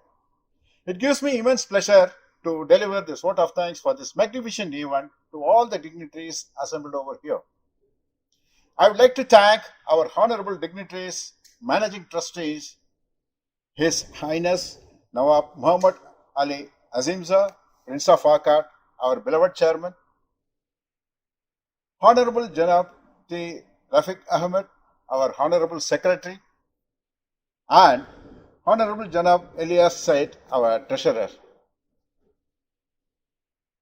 who all have taken their valuable time for gracing this magnificent event with their valuable presence and delivering inspiring and motivational speech today. Respected dignitaries, we are very fortunate to listen your valuable thoughts and guidance. Thanking you all for making a grand successful start for this academic year 2020-21. Honorable sirs, high benchmark you have set for ourselves and never say die attitude helps us to excel in our endeavors. I would also like to thank our director, Professor N. Altaf Ahmed. You also been initiative for magnificent laurels of our institutions. Thanking you, sir. I also take this privilege to thank heartfully our chief guest, architect Hijaz Kasturi from Malaysia, who have been a victorious architect practicing for more than 50 years successfully, have accepted our immediate invitation and graced this event with his lovable presence and grand note. Thanking you once again, sir. I also thank our Dean, Professor Dr.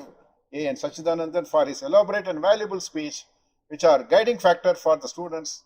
I also thank our head of the department, Professor S. Kesavulu, who is also a student-friendly professor. I also thank our principal, Dr. Monsing Devdas. I also thank our complete faculty members, who are the backbone of our academic strength, and also incidentally, each and every one has contributed to make this event a grand success. I take privilege to thank each and every one of them for their overwhelming support and timely participation. I also thank our administrative staff for their continuous support, and they are our steering force to have strong constructive operations of our institution. I also thank our non-teaching staff who are contributing extensively to upkeep our department and institutions in spick and span conditions with all the infrastructures available at all times for our faculty and students. I also thank all the chairman and managing trustee of other architectural institutions pan-India whose presence right now here were the jewels in the crown, and happy to note that they have come forward with love and affection and participated here with our heartful invite. Thank you all. Last but not the least, our special thanks goes to our parents. The success of every institution rests on love and support of parents. We are indeed lucky to get your unconditional love and support, so that thank you all, each and every one of you, for making this particular lesson a grand success.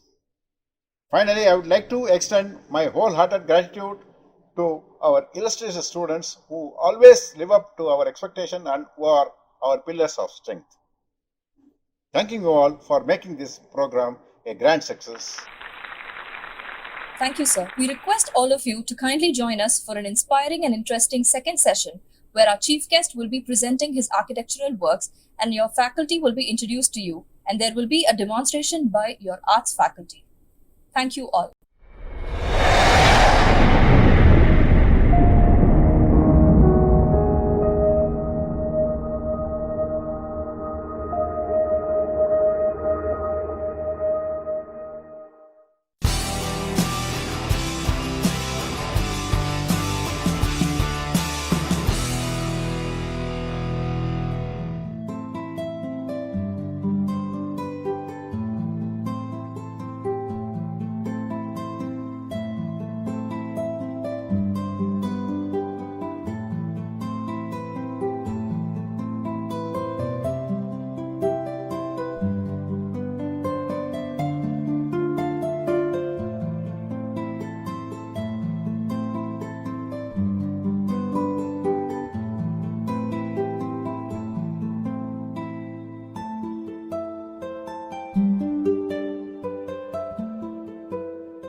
Welcome back to the second session of the day. Presentation by Chief Guest. He will now share his thoughts and views on the profession of architecture. Right from the beginning of the years, you will be given projects to do, and this is the main thrust of your studies in architecture. And throughout the succeeding years, you will be doing that projects. In the beginning, of course, it will be a simple one, and as you develop your skill, and towards the end of your course, you will be given a very complex projects. But it will be the same right from the beginning and until following your career in practice later on. There is a preparation to do. We always be dazzled in how to start with any kind of creativity. But in architecture, there is a process that you have to follow. And this is in preparation before you go on your creative work. And this is, to put simply, into 3 categories so that you can memorize this and expand this from these key points. One is the analysis of the projects. In other words, to do research, to get as much as information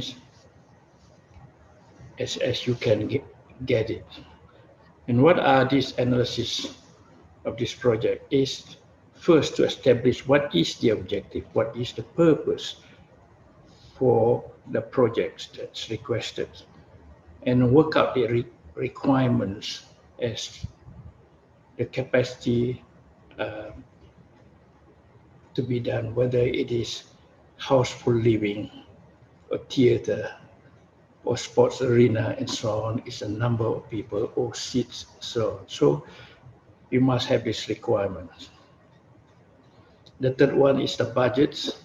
Obviously, you cannot have a carte blanche, although in some works, what they call it, signature works or iconic works, you do get a carte blanche kind of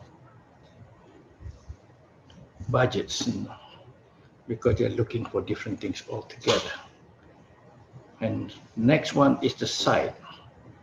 You have to visit the site, to know the site, to learn about the site, where it is situation, how big it is going to be, and follow that is the surroundings area, what kind of surrounding areas, its natural features, and the land itself that you got to know, whether what kind of bearing capacity or load a building can take on that site, whether it is a stone site, or whether it's soft soil, or whatever it is that you must learn about that, or get that information before even you start with creating your projects. You got to know the surrounding areas because it affects you or you will affect them. And in a way, you must respect them. Traffic flow is the most important things, the egress and egress, that how easy it can be done. And of course, with that, you have to know what happened in the building when there is fire or tragedy, how fast can you evacuate in terms of earthquake, for example, or flood, or anything like that, and how you approach to the house or to the buildings. Climate is, of course, playing the most important part, and all buildings must respect that in terms of orientation of the building. Where is their north, sun, and south, or east and west, and how you project what you want to see from the building and what you want people to see from outside to the building. There is, of course, whatever you do has social implications, and this is, you must study, you must respect of the society where you live in, because different places has all the different climatic conditions, all the social and cultural differences that you must respect. After all this, you should also must know the laws and regulations of that particular place. Otherwise, you'll be doing against the law. There must be more than these kind of elements that have been put forward to you. You can include many others. And the more you have to consider, the better the program would be, your information would be better, fully equipped.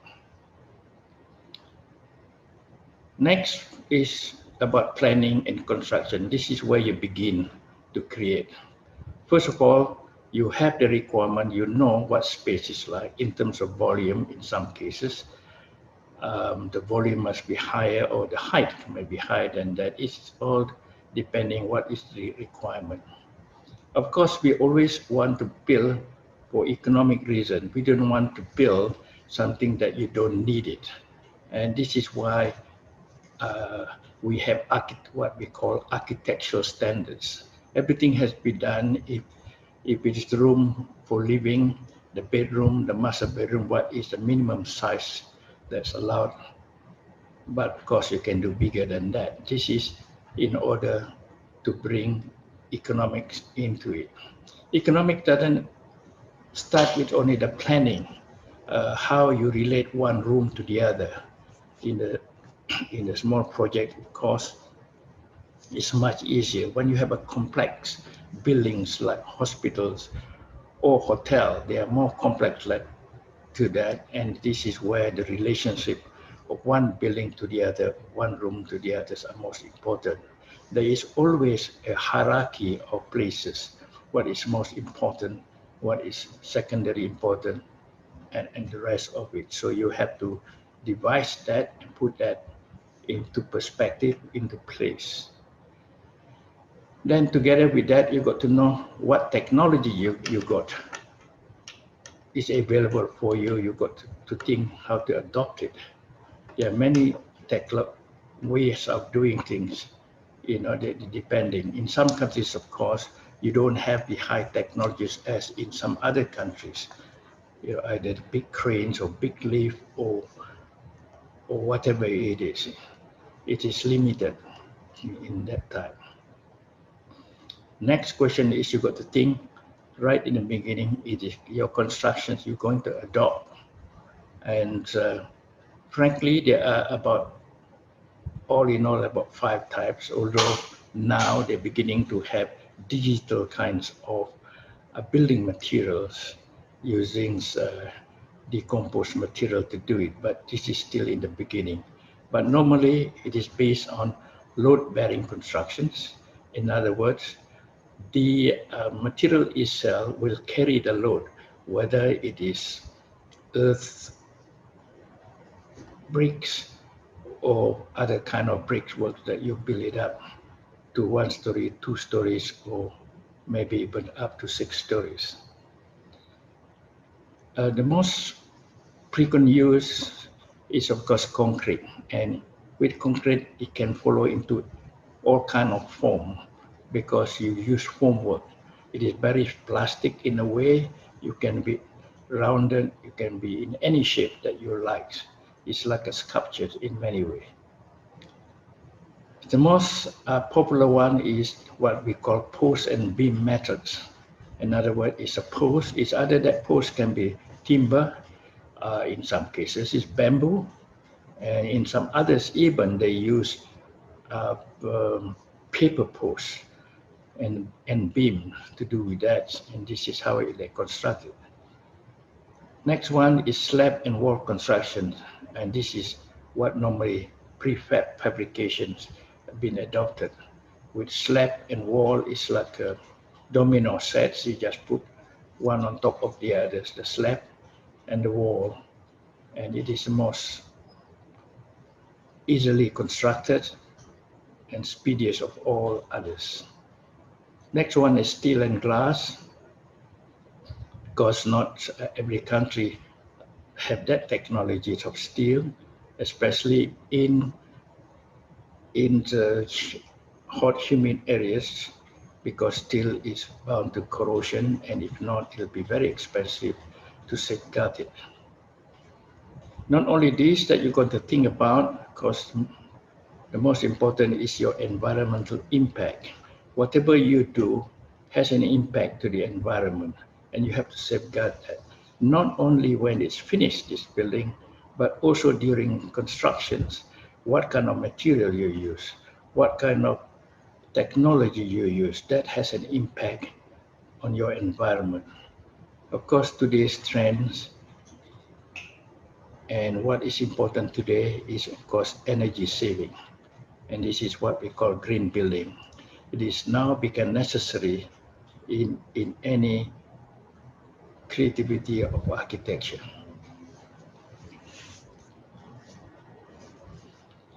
Having got that, it means that you have almost the form or mass, that you know the area in terms of area, whether you want to split it into stories, and then you got the volumes, and you messing it up, then you have what we call an entity. You got the form. So from the beginning, what's been said before, you got all the element of functions. So functions follow form. And now you got to take into the next one. By having a mass itself, it's become ugly. It's just a blob of massive structures, and that is not allowed, and that is not what it is supposed to be in architecture.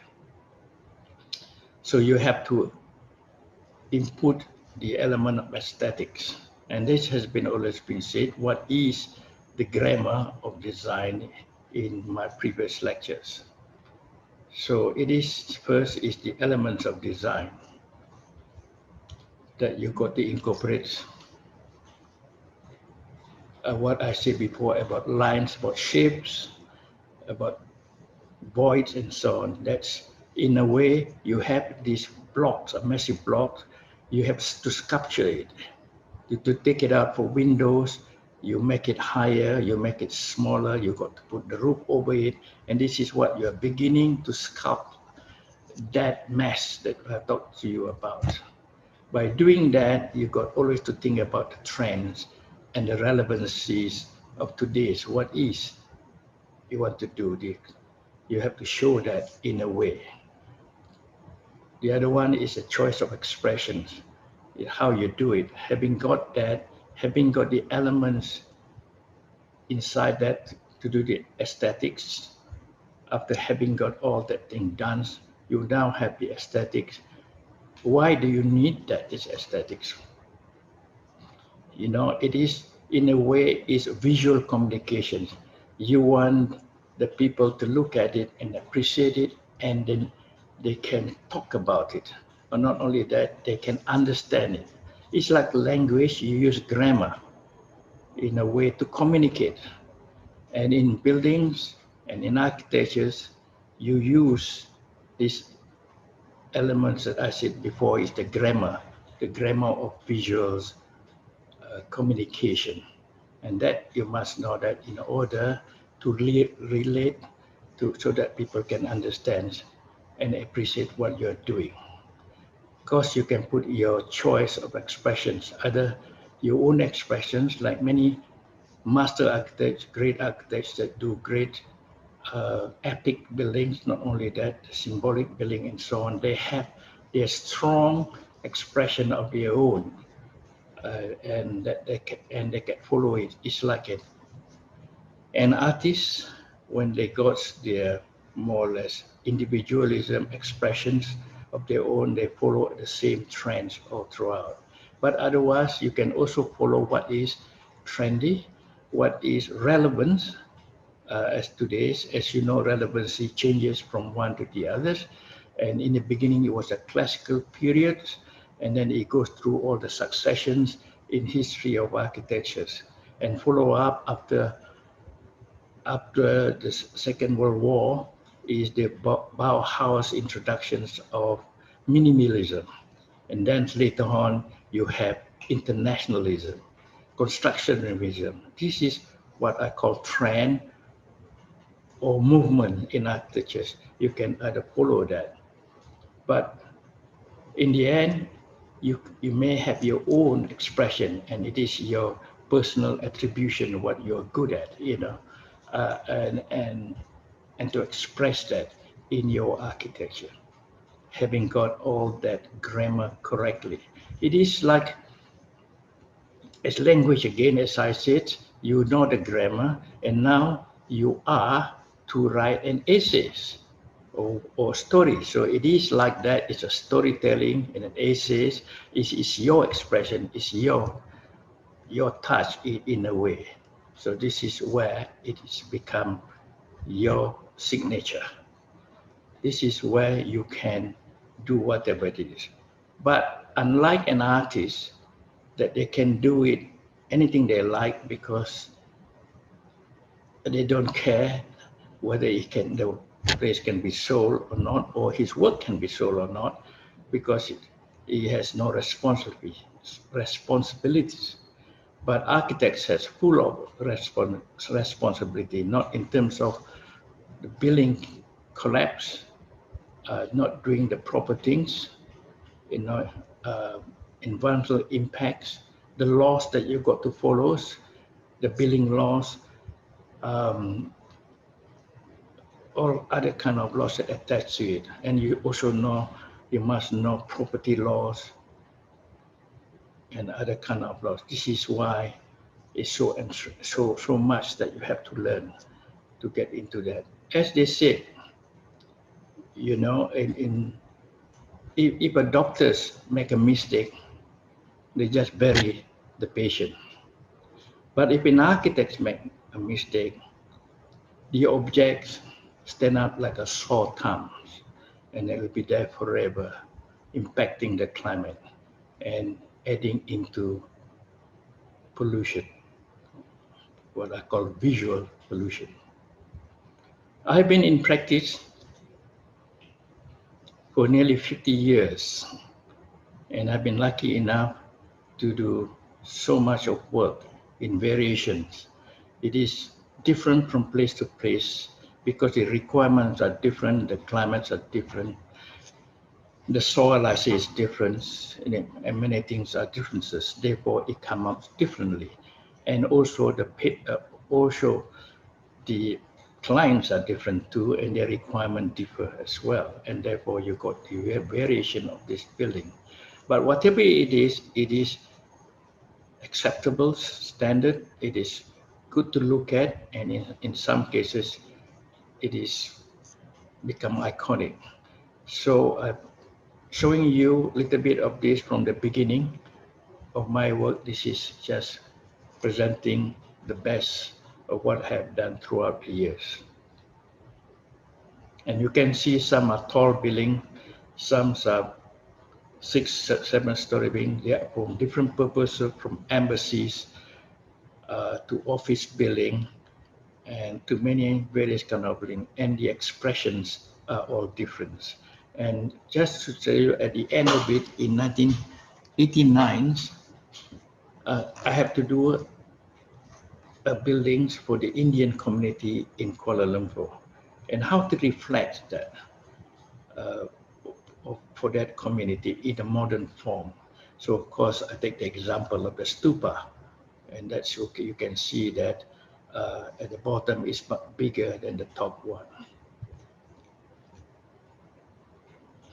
And the succeeding that is not only as if you do a multi-story building to be interesting, in not just a straight altogether, and you must have certain meaning if you can follow that in this way. The building in 1990 has a step down.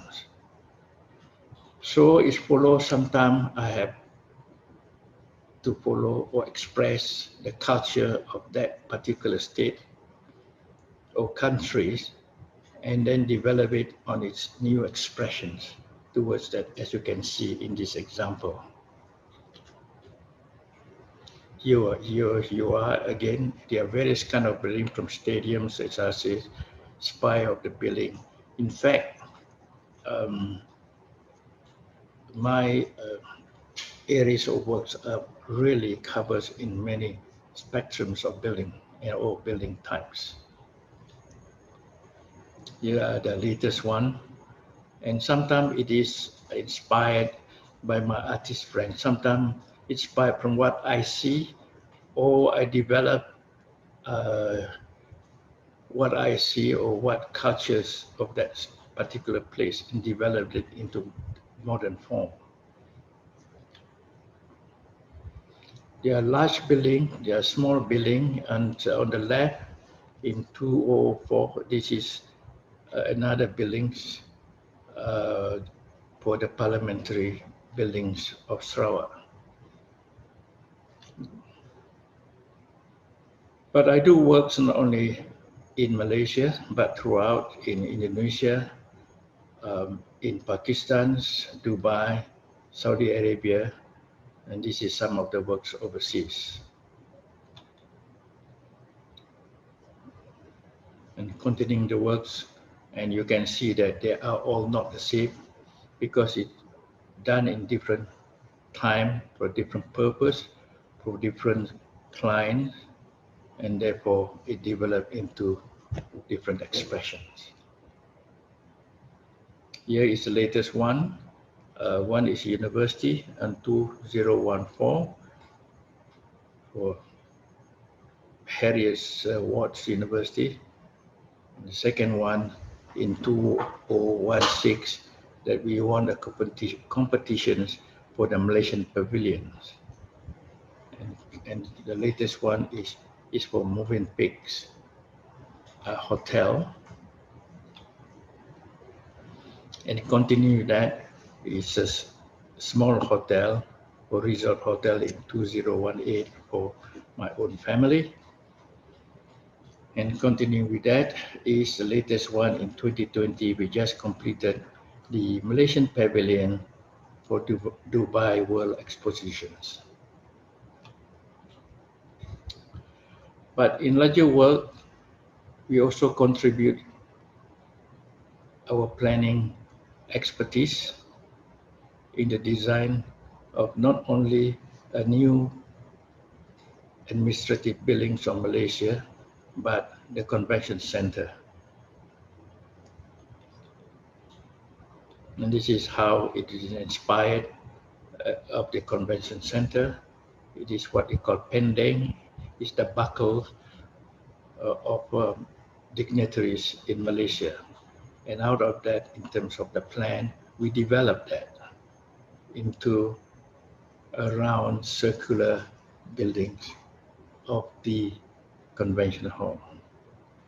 Right on top of the building, it stands like a new kind of democratic kind of building right on top of the hill. Now with the lockdown, of course, I have to do something to keep me going. So I turn to art, and I'd like to show you what my artwork is. Here is the beginning to reflect COVID-19. There's a picture of mine in two directions, the profile and the front part in my own styles of expressions. This is, in a way, is a pun to the developer. You know, a developer always complain that they said architects' dream is a nightmare to build, and this is what I thought of the builders. They just not organize themselves.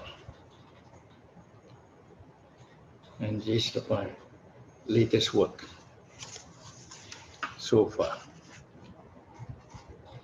This is my home. As in here, I provide spaces for artists, for all kind of artists, visual artists, architects, musicians, dancers, and so on, to share with them. Part of it we live in, part of it we allow them to have their space for creative space. And also it is one of the spaces that my wife developed into a forest, and it has a great collection of indigenous Malaysian trees, the biggest in Malaysia for that matter. You can reach us or reach me at rimbundahan.org, or another one is just kasri.com. Thank you and wish you great success for the rest of your life in architecture. Thank you, sir, for the informative speech. It will be extremely helpful for the student. We are honored to have you amongst us. We will now be introducing our first year faculty.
Addressed by alumni members.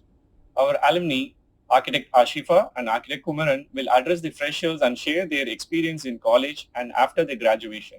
It's an innate feeling, just the fact that I'm a proud alumnus of the Measi Academy of Architecture. They say that the story of a school is not in the million bricks that hold it, but by aspirations, commitment, zeal, and visionary leadership. At the Measi Academy of Architecture, a journey that began with 18 eager students in November 1999 was not just the nascent steps of a new school, but a place that would go on to house the ambition of hundreds of students from there on. Allow me to introduce myself, a humble part of that very humble start. Measi has been not just my alma mater, but I've also had the privilege to teach and mold young design minds within its illustrious walls. As a bit of nostalgia takes over me, I take this opportunity to extend my warmest wishes and congratulations to the freshman batch as they embark upon their design journey. A jagged path of discovery, imagination, experimentation, and even failure. This is truly the beginning of anything you want. Leadership is not a title, it is action and an example. Professor Altaf Ahmed, the director at Measi, supported by the management and a dedicated team led by Dean Professor Sachidanandan and HOD Professor Kesavelu, then set to tread on a path that has since become an illustrious journey that has now spanned over 2 decades and has proven its mettle at every step. Experiential learning had always been and continues to be central in the ideologies at Measi, which is truly evident via the spectrum of activities that continually synergize academia and industry. The professional ethos and values imbibed through compassion, garbed in discipline, directs the students with skills honed towards a path of excellence. Though this year 2020 had been devastating for the world due to the pandemic and other compounding disasters that continue to emanate from political, economical, environmental crisis and connections.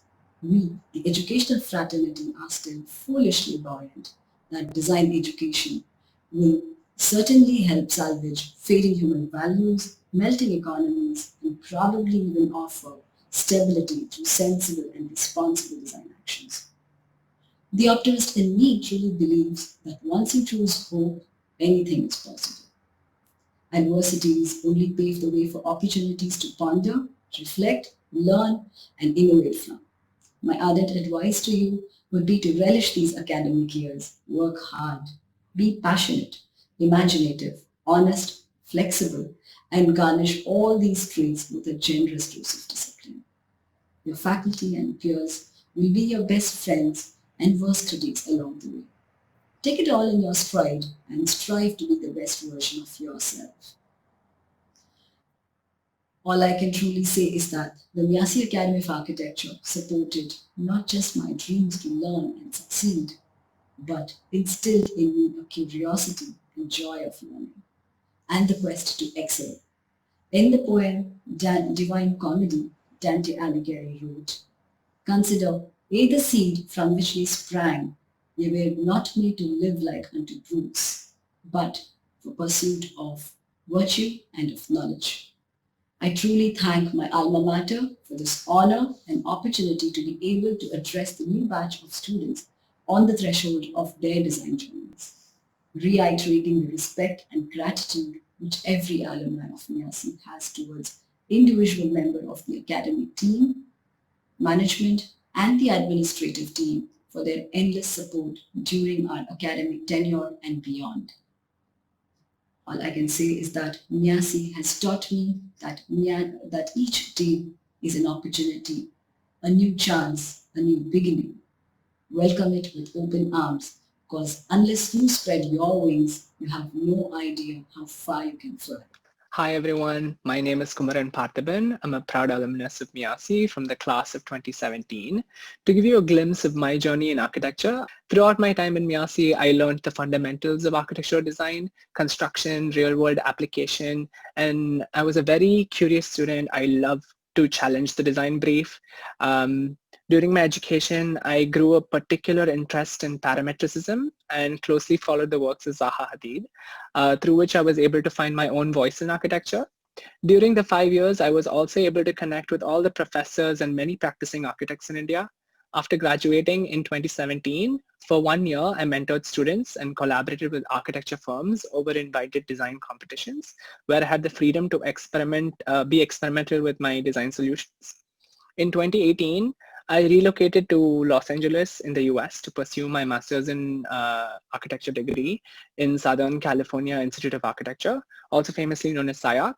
SIAC is a school well known for architectural thinking. And during my time there, my education focused on expanding the boundaries of architectural discourse through experimental research by deploying advanced digital tools, emergent technology, aesthetics, and representation. I recently graduated from SIAC this summer and immediately started co-teaching a vertical design studio alongside the graduate program chair of SIAC. Our studio is on track to being featured at the Seoul Biennale of Architecture and Urbanism 2021. I think it's important to acknowledge the quality education I received at Measi, without which none of this would be possible, and I wouldn't be in the position I am today. Which brings us to some key points about Measi. Measi prepares you for the outside world. Learning is holistic and focuses on developing strong fundamentals. Architectural training focuses more towards practicality and real-world application. Learning happens both inside and outside the school through field visits and project documentation, and students should take these very seriously and try to learn from them and apply this to their designs. The overall syllabus is structured to give you a good understanding of sustainability and passive design solutions. There's a lot of freedom in the design studio to bring about new ideas, and of course within reason. Measi also has a great roster of experienced faculty. Throughout your time there, you will learn about their various expertise and also learn to seek their advice for not just design projects, but also for competitions. Measi loves a collaborative learning, and there's a lot of team projects, especially during the rurals and urban design semesters. there's a lot of exposure to design competitions. I personally took part in the Society Interiors Design competition for 2 consecutive years at the national level. Measi also fosters healthy competition among students in the studios, and my batchmates were a huge part of my development. And during your time at Measi, also make good use of the resources, especially our library. It is the best in our city. It has a collection of books you won't find anywhere else in the city. Besides that, some general advice: be curious, keep an open mind, question a lot, work hard, document all your projects and your design process. It will help you make a good portfolio, and a good portfolio is very important in transitioning from a student to an architect. Learning shouldn't stop inside the school. Continue to learn outside the school, not just through books, but also through your digital platforms. Use YouTube and Instagram. I learned a large amount of information and design theories of the world by staying up late in the night and watching all these reviews of other architecture schools all over the world through YouTube and Instagram. Develop both your soft skills and architectural skills along with analog and digital skills you will need in this contemporary world. Work on a lot of design competitions. It'll help you find your own voice, and you'll have more freedom to work on these more than your studio projects. With that being said, I'd like to thank the director, dean, and all the design chairs, professors, and faculty for the opportunity to connect with you all today. And I wish you all the very best for your time at Measi. Thank you all for sharing your journey with us. We will now have a demonstration of watercolor painting done by our artist, Mr. Saravanan.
That was indeed a very interesting demonstration. Thank you very much, sir.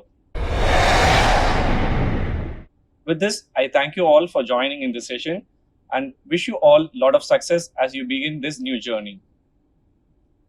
Finally, I request you all to kindly rise for the national anthem. जनगण मन अधिनायक जय हे भारत भाग्य विधाता पंजाब सिंध गुजरात मराठा द्राविड उत्कल बंगा विंध्य हिमाचल यमुना गंगा उच्चल जलधि तरंगा तव शुभ नामे जागे तव शुभ आशीष मागे गाहे तव जय गाथा जन गण मंगलदायक जय हे भारत भाग्य विधाता जय हे जय हे जय हे जय जय जय जय हे